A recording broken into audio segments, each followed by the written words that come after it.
primary benefits going to Curacao. As such, MP, with the addendum, Madam Chair, through you, the goal was to clearly state what will and will not be covered by Country St. Martin.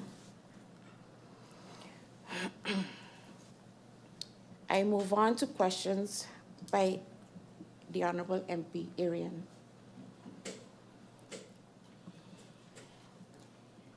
The first question, MP Arian stated, Madam Chair, in my interview yesterday morning, the minister is at a 180 in comparison to June.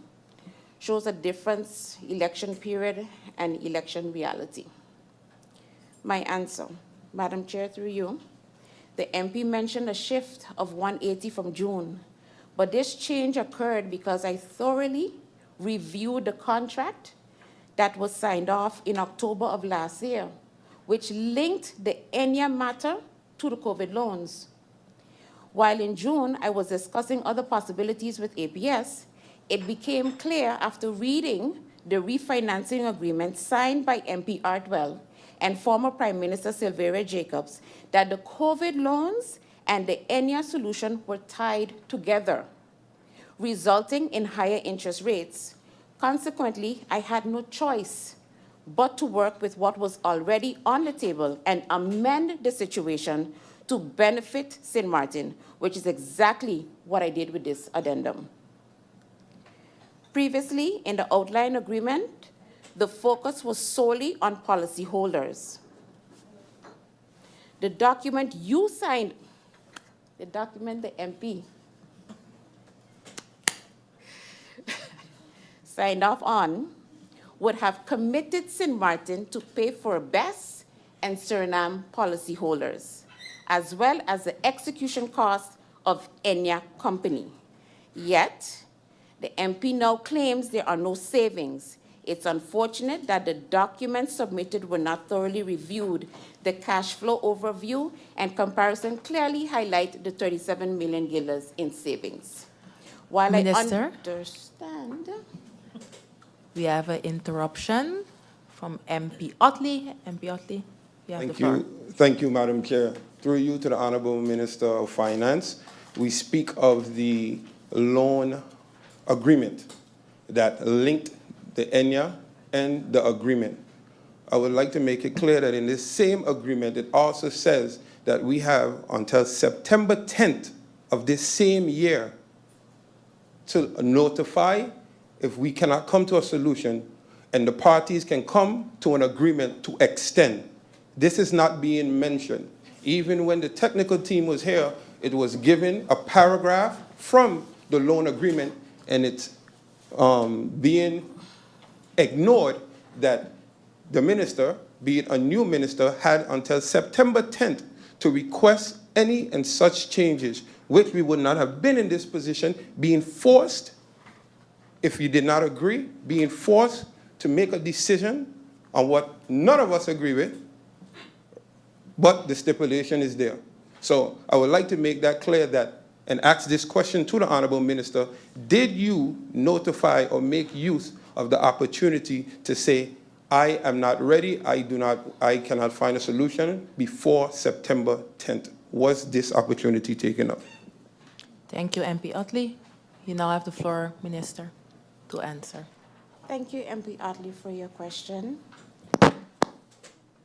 I want to clarify that his question was not part of the agreement initially.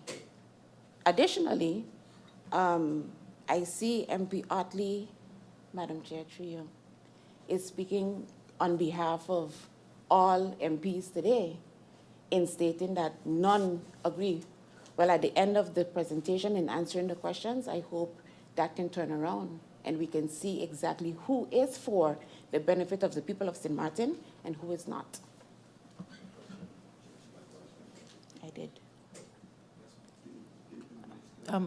Minister, the question of the MP was in regards to the 10th of September, if you could answer that question. And the answer to that was not part of the agreement. Thank you, Minister. I'm seeing that there is another interruption of MP La Cruz. MP La Cruz, you have the floor. Chair Lady. And this is why I said yesterday that I think we have a structural problem with reading. Because in the agreement, in de leenovereenkomst herfinanciering COVID-lening Sint Maarten, artikel 7, which was mentioned before by the minister and her team. Article 7.3 was mentioned, but in Article 7.2, it speaks of lid lid 1 bepaald geld niet indien partijen uiterlijk op 10 september 2024 een nieuwe overeenkomst hebben gesloten met inmachtiging van de volgende uitgangspunten. A, and I read it yesterday. Er wordt slechts onderhandeld over de volgende punten. Punt 1, de vorm van de nieuwe lening. 2, de aflosmomenten. En 3, de looptijden. Madam Chair, it is clear here, and this is why it is very confusing, and this could never, ever, ever, ever be right.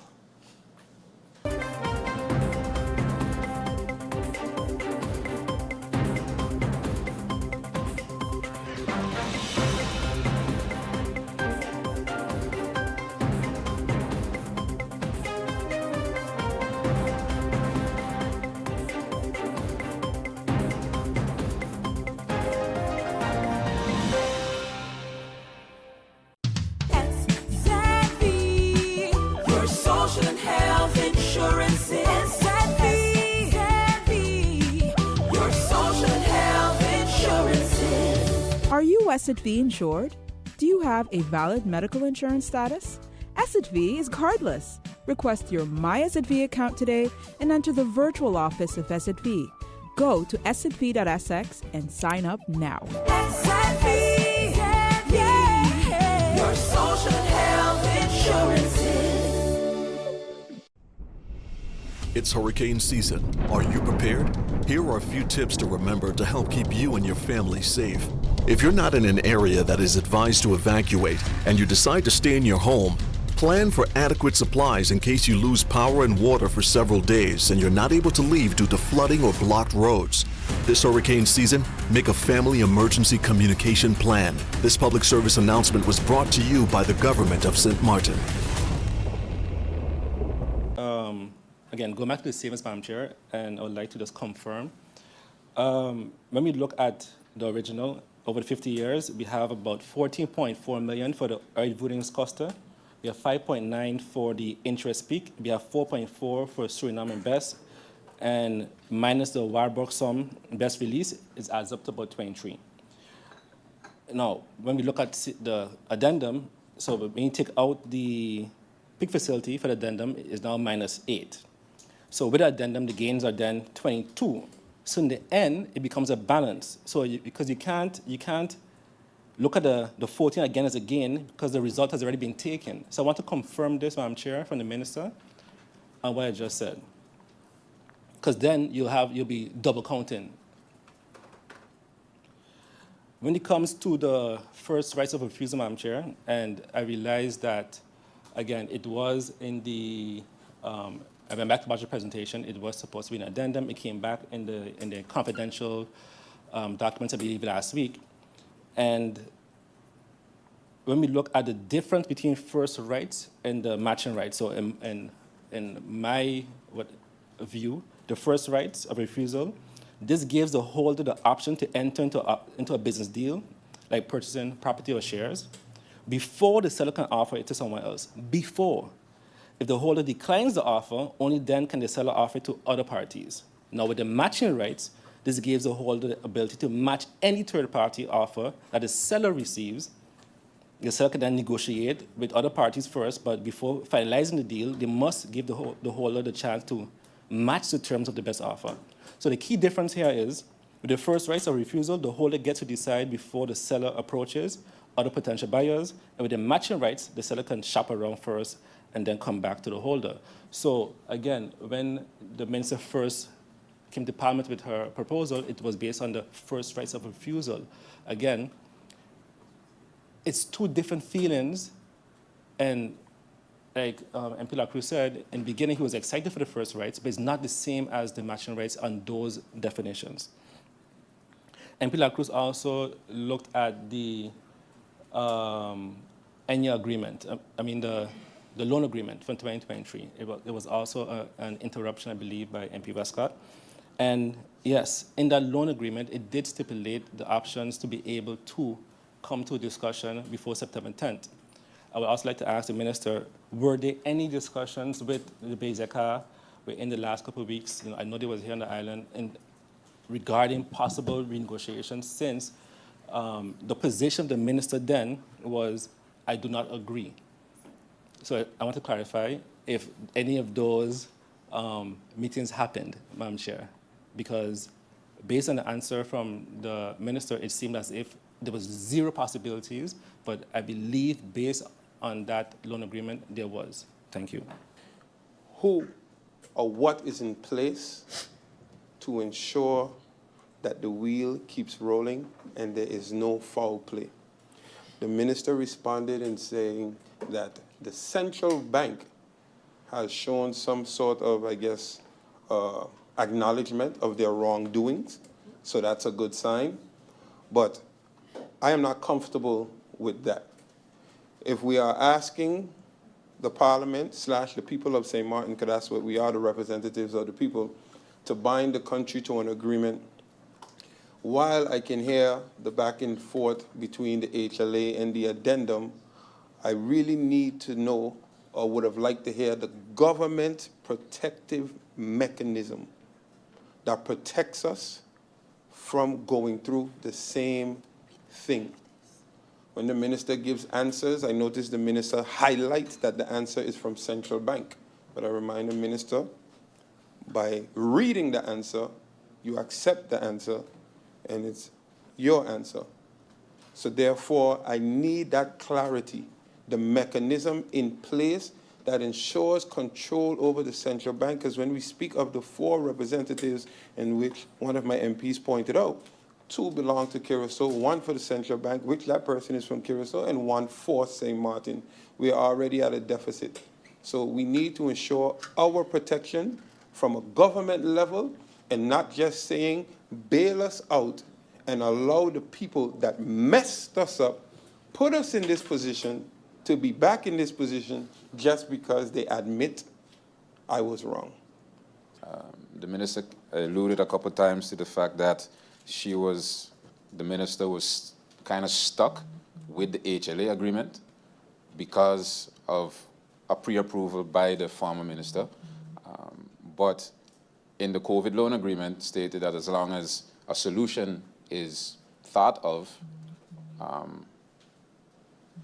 anything can be presented. So my question to the minister is, not question, but clarification is, why wasn't alternative other than the addendum explored? Because she made it sound like she had to work within the framework of the HLA, and instead of coming with something completely new. Not totally clear to me with regarding to Mullard Bay, with the sale, the eventual future sale of Mullard Bay. On a level between 1 to 10, how is St. Martin really focusing, if that is the correct term, on purchasing Mullard Bay on a ratio from 1 to 10? I hope that is something to clarify, because I did not really get it out of the presentation from the honorable chair, from the honorable minister, and the people I represent, also the people of St. Martin, even though I am part of the Council of Ministers. So I don't want it to seem that it's an attack, it's a question. On a ratio from 1 to 10, I did not understand if we are seriously on a level of trying to purchase Mullard Bay. This motion does not pass. We are going to pay more interest for a COVID loan. But Madam Chair, that will be 43,000+ people paying for something that they benefited from, and that was the COVID loan. the statement that if one does not vote for this, that he doesn't care about the 3,000 policyholders is very worrisome, because when I look, within 4 years, SZV has 30,000 plus policyholders that are in problems. I've not heard any plans with that, and that is 10 times the amount. Our pension next year goes up to 67. I've heard nothing about that. And again, I do not want, and this is while government owes SZV 200 plus million. Madam Chair Lady, not including Mullet Bay for any reason whatsoever. It is not so much about Mullet Bay by itself, but the mere fact that you are asking me, my kids, my grandkids, and another 40,000+ people to partake in something that they had nothing to do with, and they get nothing out of it. And that is, in my opinion, not right. Another solution should have been brought forth, another agreement, something else should have been placed on the table that could have been a win-win, not only for a group of people, but all included. I've not heard anywhere that says the 60 million that we're going to put in, we will get it back with interest. Then I could stand in front of the population and say, hey, it is a small investment we're making, or it's an investment we're making, but we're getting it back. I've not seen that nowhere. And that is the reason, Madam Chair, this could never, in its form, get my approval. Griffier, could you call out the names of the members so that we can do the voting? MP Ludmila de Wever.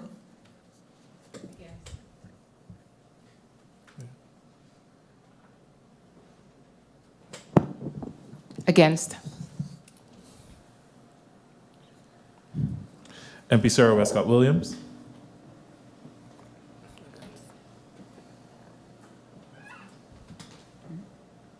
For. MP Darrell York.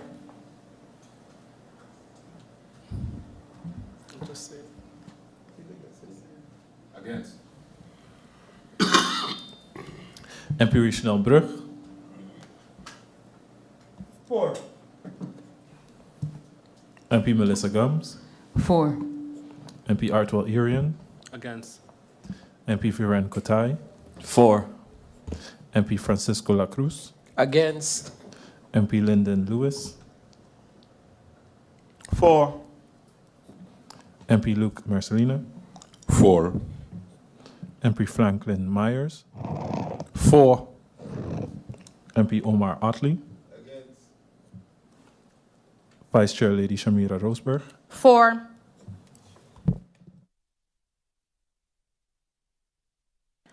The outline agreement, ENYA, has been accepted with 8 for and 5 against.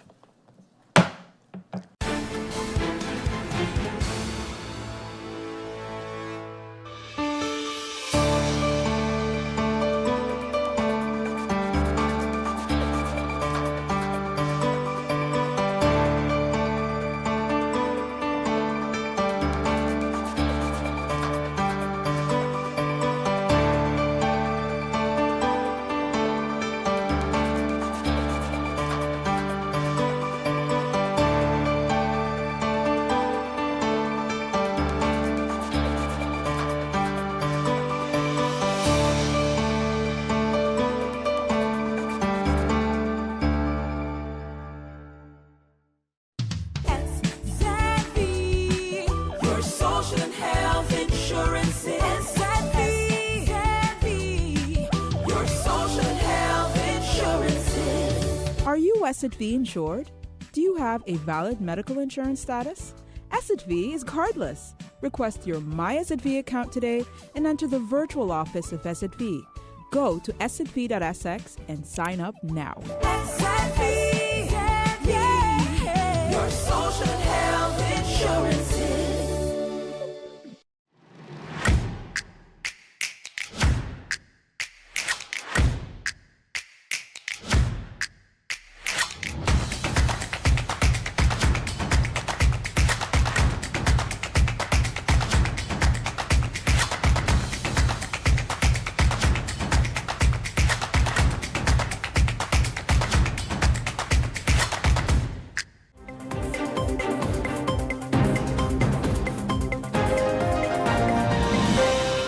The 2024 parliamentary elections made history here on St. Martin as we went back to the polls not once but twice in 1 year. Matter of fact, it was just a matter of months as our government only lasted 17 days. Now, in the United States of America, may also just make history again as they may just elect the first African American Asian female president. Vice President Kamala Harris has thrown her hat into the presidential race. Now, how are Americans going to elect the first ever black woman to the presidency? If my guest today has anything to say about that, Vice President Kamala Harris will definitely be elected. Mrs. Lisa Pigram, who is the DNC representative on St. Martin, is joining me today to talk to us about how Americans living abroad can still register to vote in the November 5th presidential elections. Okay, so you live here, I live here. but currently you're busy. Trying to I'm get a always vote busy. out, okay? Trying to this get a vote out. That's Okay, right. You know, I want talk people to be us. able to express themselves, and a vote is an excellent way to express your values in the world. So let's talk about that. Yes. Americans living here on the island, Yes. those who haven't voted or Mm-hmm. haven't registered, how do we go about getting that vote out, getting people registered, getting people knowledgeable about what they need to do to be able to, you know, whether it's mail-in, it has to Yes. be a mail-in. Yes. But you also know, or we also know, that what's going on in Georgia, and they're trying to suppress, and they're trying to change things around. So how do we avoid that? So the best thing to do is to educate yourself. Make sure that you are informed. So I am the island representative for Democrats Abroad, and Democrats Abroad is an organization that does that very thing. It makes sure that you have all the information that you need to know to make sure that your vote is properly counted. Democrats from Abroad also created votefromabroad.org. I want everyone to remember that website, votefromabroad.org. Now, even though this organization was created by Democrats Abroad, it is a nonpartisan organization, Vote From Abroad. The point is to make sure that Americans who live abroad, there are 6.5 million Americans who are eligible to vote outside of the States. Wow. This is no So small that- thing. Exactly. We are a whole contingency out here. A lot of people don't know how to vote. They kind of throw their hands up about it. And Yes. so Democrats from Abroad created votefromabroad.org, which is a website which will give you all of the information that you need to make sure that you can register, that your registration is valid. Because a lot of people think, oh, I registered back home. I've done it for years. I used to go to the elementary school and vote. Don't do that. Make sure, as we know, with all the voter disenfranchisement that's going on right now, you want to make sure that your registration is current and valid. And you want to make sure that because you live abroad that you submit your ballot in the best way, because different states have different rules. So some Talk people to us are about that. mailing in, some people have to mail in, some people can get an e-ballot, and you don't want to get incorrect information. So that's what's great about votefromabroad.org. I'm going to say it again, Yes. votefromabroad.org. You can go to the website. You can get all of the general information, and then you can get specific information. And they also have live help on the website. Oh, So if you okay. have Oh, okay. specific questions that you want to ask, you can get a live chat with someone to make sure that you're all good for your registration and for your ballot to be sent in. I want everybody to register today. November is now. You Yes, know how it we is. blink and we will look up and next thing you know, it's November. November Not only 5th is that, here. but because we're in the Caribbean particularly, we don't know how long it's going to take things to move in the mail. You want to make sure it gets to where it needs to go. There are some states where your ballot needs to be sent to central places, central embassies and consulate, like in Barbados or other places. So you want to make sure that your mailing process has enough time to unfold, right? So you're going to go to votefromabroad.org, you're going to put in your information, make sure that you're registered, and make sure that you have the process for your state. Do it today. What type of identification do we need? Identification, they're going to ask you for your Passport? Your passport Anything else? information, your name, use? where you are. They don't get too invasive, but they want to make sure you are who you say you are. And then just follow it's really easy. Follow the easy prompts. So it's user friendly. Very user friendly. Okay. They respond with a follow-up email. They confirm to make sure that you've done what you need to do correctly, and they get you what you need. So, and a lot of times you can just get depending on what state you're in, but you can just get your ballot specifically from them. Or Okay. you can get it sent to you through them. So just make sure that you go there and find out your state information, because you are representing your state living here. Right, but do you need a U.S. address? Do you need a U.S. address? I don't think it's limited to having a U.S. address, because it's also open to dual citizens. And there are some dual citizens that was who my never next lived question. in the States. Right. So Talk to we're us not about- just... You can still vote even though we have dual nationality? That's right. You are an Okay. American citizen, so you have the right to vote. I know you're going to vote, Valerie. You are an American citizen, so you have a right to vote, and you should. Yeah. It is not just a privilege and a right, but it is an imperative that we all participate in this process. I come from a family that was very involved in the civil rights movement. We have seen many people for many different reasons fight for their right to vote. So this is not something that we Yes. should take for Lightly, granted. yeah. We should not take it lightly. We have seen all over the world that there are places where people do not have this option. Exactly. We need to participate. So, like I said, November is now. Go to votefromabroad.org and get your proper information to make sure that your registration is current and that your submission process is on point. Okay. We don't really want to bring race into this, but why is it crucial for African Americans, or Black Americans, I should say, to vote? There are people who died so we could vote.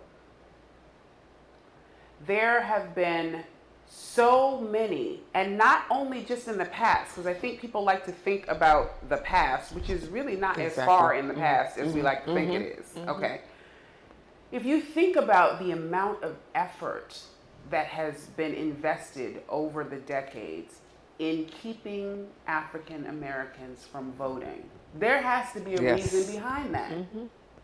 So if someone is going to stay up at night trying to figure out how to keep you quiet, and you have the opportunity to speak, why would you not take advantage of that? We are citizens. We are some of the founding citizens of this country. Not the land, obviously this is indigenous American, this is indigenous Yes, that's land. Right. That's right. But we are some of the first citizens of this country. It is our responsibility to participate in the process, to put our mark on the process, and to honor the struggle and the fight that was invested. Some of the people who struggled never got a chance to vote.